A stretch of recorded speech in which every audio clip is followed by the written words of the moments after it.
Hey guys, so we're gonna let this live kind of get started a little bit before we get into it, but I am gonna be doing a little live demonstration. We're on site here, new job, and I'm gonna, believe it or not, I'm gonna do a story pull demonstration again because I've had a lot of people still ask me to go in depth on a story pull. I feel like I've done that, but I also have to remember that, we're almost to 1.5 million subs, which thank you all to everybody that supports the channel. But I might have done a story poll video before I had 1 million. So there's a lot of new people potentially that are here that want to learn something. So if you guys already know all about story polls, maybe you're going to learn something else. So stick around. Make sure you guys ask questions if you have them. Michael's behind the camera. Greg is not here today. He had to go do something. So if you have questions, drop them. He'll do his best to kind of get them, but obviously he's going to be filming and I will be watching this later. I'm going to save this on the channel, so it will also be here if you got to run and you want to come back to it. So what we're going to do is we have our columns. These are, 3-ply laminated columns. Get a lot of questions about these often because people will still use a lot of like solid 6x6, 8x8s. These, in our opinion, and I think the opinion of a lot, are nice to use because they're strong, they're straight, and we get this nice center notch, which is where our trusses go. So behind me, we did get started a little bit while we were getting all this set up because time is money. I don't want to just be hanging around the job site, and it's going to be super hot today. So we wanted to get moving. First thing we got to do, we need to determine our elevation because everything we do is on the ground. We try to build on the ground as much as possible for safety, for efficiency, and I'm getting older. So the less I have to climb around and do manual labor, the better. So the more we can do on the ground, the more prep work, then the better off we're going to be. So if we look over here, these are our brackets. So these Midwest Perma column brackets, these are ICC rated. The cool thing about these brackets is the ICC rating allows you to go to Fannie Mae, Freddie Mac, get a conventional loan for a home if you use these brackets because this is an approved foundation system. They've done all the engineering. You can get all of that information. If I think about it, I will drop a link down below to where you can get these brackets. They will ship them wherever. It just comes on a little pallet, so it's pretty darn easy. So what we're gonna do is, that is our first step. We need to find elevation on our brackets. So what we've got is, we've got our 350 rotary. You really need a rotary laser for this if you wanna be efficient and accurate. The Stabila 350, we've been using it for, good Lord, probably 5 years now. And you want a receiver with a grade stick, okay? So we're gonna turn our receiver on. And what I'm gonna do is, I'm actually gonna turn my, actually we're gonna do one with the beeper, and then we will turn the beeper off so it doesn't annoy you guys. What I've done is I've actually determined, I think it was this bracket here. This bracket right here was our highest bracket. On the wall, it was the highest bracket. And the reason we look for the highest bracket is because if we have, if we go to 0 with our siding and we are low, the wall could be sticking up higher than our siding, and concrete's never exactly perfect. It can get in the way of making a nice clean, or doing a nice clean siding job. So what we do is we find the highest bracket. That way when we put our trims on the outside, they overhang the wall doesn't stick up potentially into the siding. And if you guys are a little bit unsure of what I'm talking about, make sure you drop those questions. And as we go through this build, I will try to answer as much of that as possible. So this is my 0. You can hear the tone, and there is a little bit of road noise. I don't know how bad it sounds. It's probably not too bad for you guys, but you can definitely hear this toning out at 0. So now I have this locked in at 0. Let's go back here to this wall that we're gonna work on. I'm gonna show you guys. And let's go ahead and start marking these brackets because I need to know the elevation on every one of these brackets, okay? So each bracket will be basically its own grade mark, and the nice thing is once we get this, we have every bracket, we know exactly where grade is because when I put this stick in here, I'm gonna make sure it's plumb. I got a little bubble on the back of my laser stick here, and if I'm plumb, it says, Kyle, you need to go up 1/16 of an inch. So when I go up a 1/16 of an inch, that means the bracket is actually a 1/16 of an inch lower than 0. So what I'm gonna do,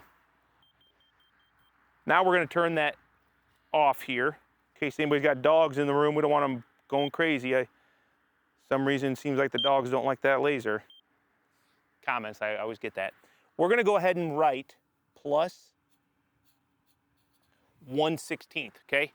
That tells me when I build this column, when I create it, I need to go grade plus 1/16, and we'll get to that, okay? So let's go ahead, I'll show you how easy this is. We'll run through these real quick.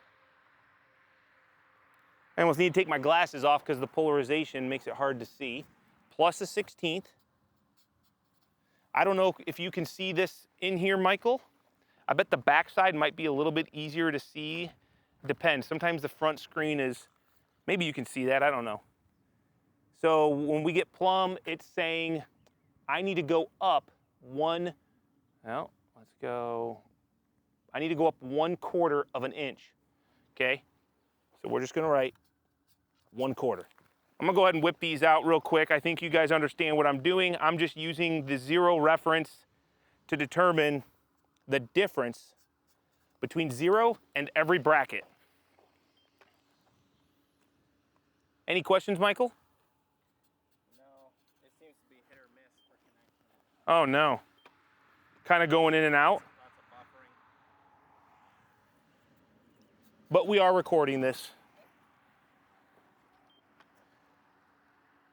We need like a range extender. I am curious though, I mean, if I could figure out a really good solution to these lives, do you guys enjoy these lives?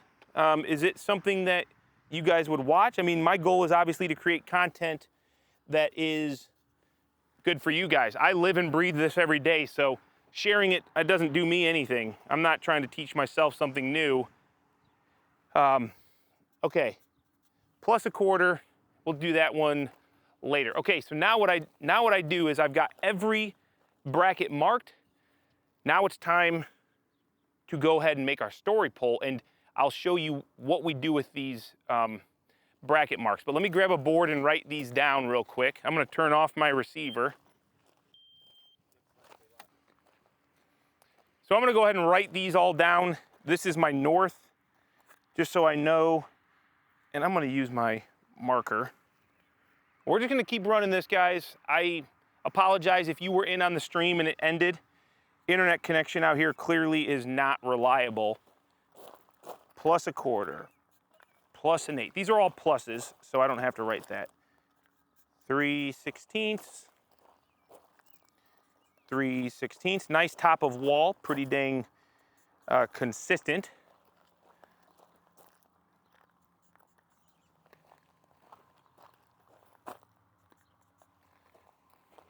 About to the wall there, Michael.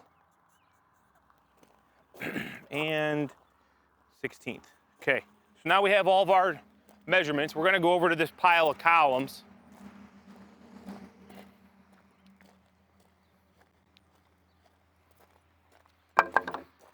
And what we're going to do is, first thing, just so I don't get mixed up, I'm gonna write all these numbers and transfer them to the post. Now that will designate the post, where it goes, and what bracket it goes to.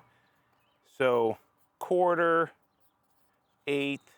Sometimes if I have Greg, he'll just yell at me and tell me where they go or what the number is, but without him, that's why I'm writing them down. 1/16. Wait, how many are there? 1, 2, 3, 4, 5, 6, 7, 8. Oh, there's 9. I've only got 8 up here. Okay. So we're going to be 1 shy, but I got everything but this guy here. All right. Now that we have that dimension, what I'm going to do is, remember, this plus number is from 0. Now, 0 being grade, or not really grade, but just it's the elevation that I use that sets the whole building off. So when I have truss height being 16 feet, it's 16 feet from 0. If I know that my garage door headers, these are 14-foot doors, the header will actually be at 13.8 because the door is going to set down on the wall 4 inches. I know 0 plus 13.8 is the top of my header. So what I'm going to do is this one right here is 1/16 plus 1/16. I'm gonna take my tape measure. I'm gonna go 16 plus 1/16. See what I'm doing there? Okay. Now we're gonna do a couple here so I can show you guys the story pole creation, but for the sake of timing, since we might have lost the live anyway, let's go ahead and just not rush through this, but I'm still gonna give you all of the in-depth. We're just not gonna do 8 of them, okay? So this was a quarter, we're gonna go 16 and a quarter. Let's do one more, because I want you to see the repetitious nature of this and why this is so good. All right, plus 1/16, 16 and a 16th.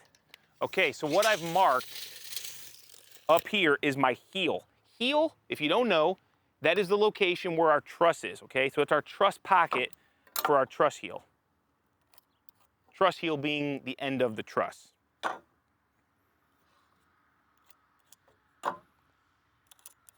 All right, so now that I know this, now it is time to make our story pole. This guy right here, this is what our story pole is gonna be made on. So there's a couple things that we know. We know that our truss is at 16 feet. We know how big of an overhang we have. We know where our soffit is going to plane in. We know where our girt locations are supposed to be. But if I don't use a story pole, I have to go through here. Let's just do one, you know, let's do one. The old-fashioned way, okay? I got my 16-foot 1/16 mark. That's where my truss is gonna go. Now let's say I need to figure out, okay, where does the top of my post get cut off? Where's the top of my truss that sits into this post? What is that? That's 18.5 inches above heel. I know that dimension. It really doesn't mean anything to you guys how I got that, because it's gonna vary depending on how tall of a heel you have on your truss.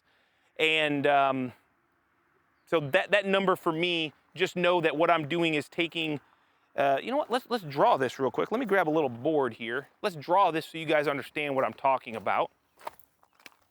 Okay, let's come over here by the cameraman. Okay, maybe so you're not in the super shadow. Okay, we've got a post. Okay, let's just keep that going up. Here's my post. Right here, this is my 16-foot mark that I've been making for my truss, right? My truss is gonna look something like this. Okay, I think you understand what's going on. That's gonna sit in that pocket at 16 feet. I'm going a total of 18.5 inches here to here, this point to this point, because I'm going to have a 2x4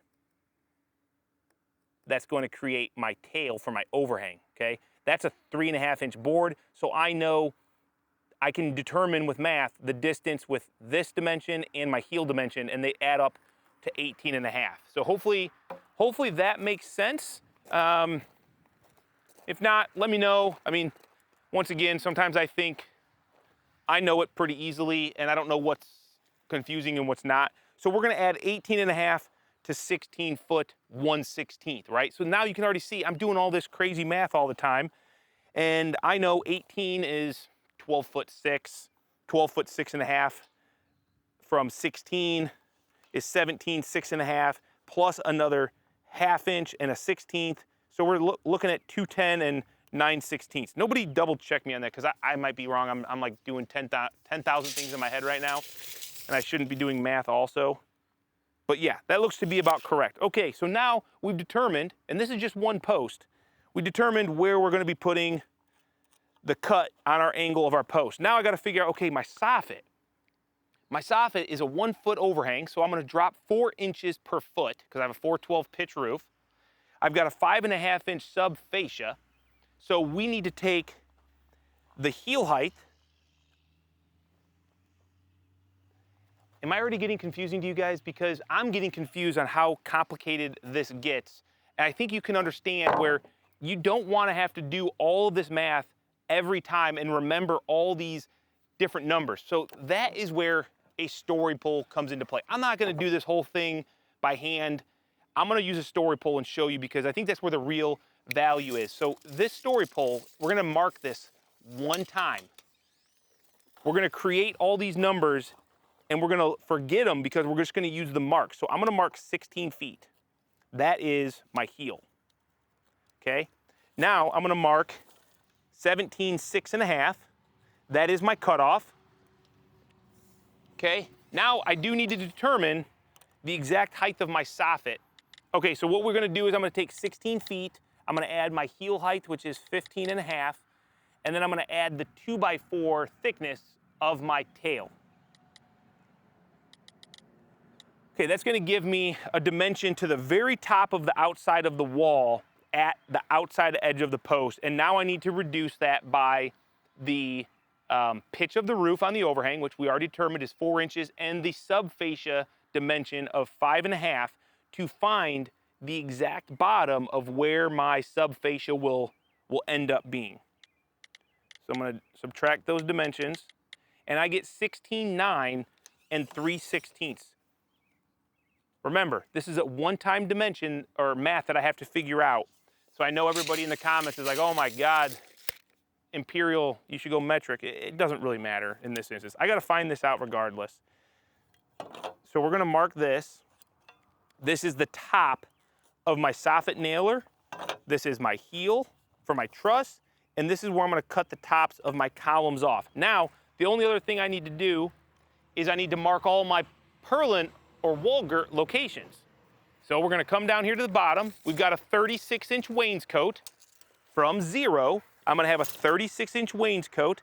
So there's gonna be a girt right here that I can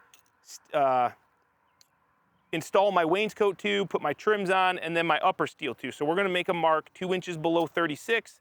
That way I can screw my wainscot to that nailer and then still have room above that nailer for my trims and the screws for the top steel. Then we're gonna go every 32 inches.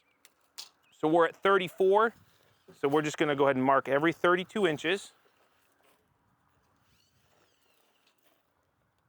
That 32 is the spacing of my wall girts, and that will depend on, that will be dependent upon the height of the wall, the spacing. We try to equal space our screw rows. 32 on this one. We already know we just did a 16-foot wall. We know 32 is good.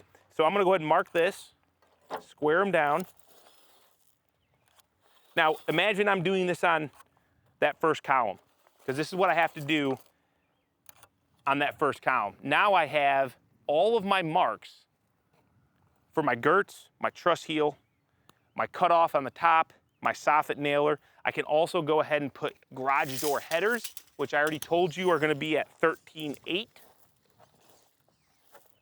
Okay, so 13.8, that is garage door header, okay? I can put windows, I can put doors, I can put anything on this story pole that is gonna be repetitiously marked on a column, which for the most part, this is the things that I would need. Windows and doors, I might be doing it just in a couple spots, so it doesn't make sense to put those marks on every column. But now what I can do, we got our heel mark, we got our story pole.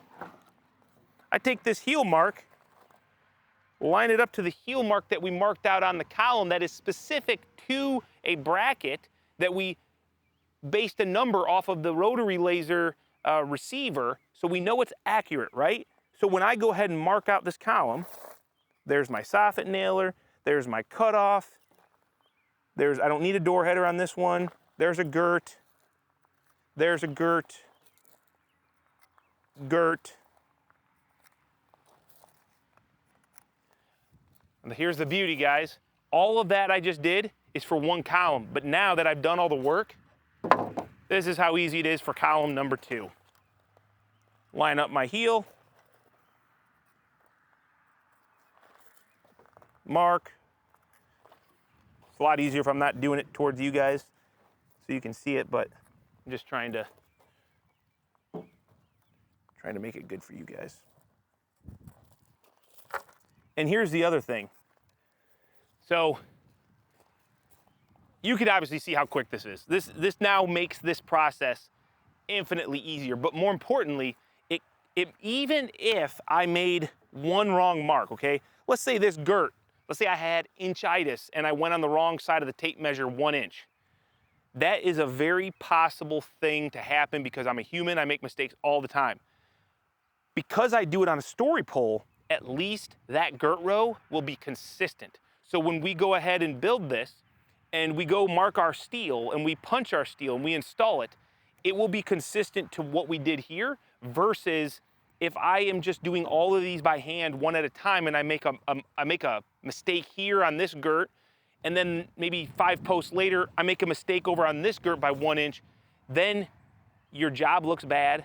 You can introduce error that is unforeseeable versus when you do it all off a story pole, that error at least is consistent. And consistency, people will notice nice straight lines and it will look good. So sometimes, you know, maybe you wanted this at, I don't know, 98 inches, but if you put it at 97 and all of them went to 97, you're not gonna see it and it's not gonna affect the quality of the building.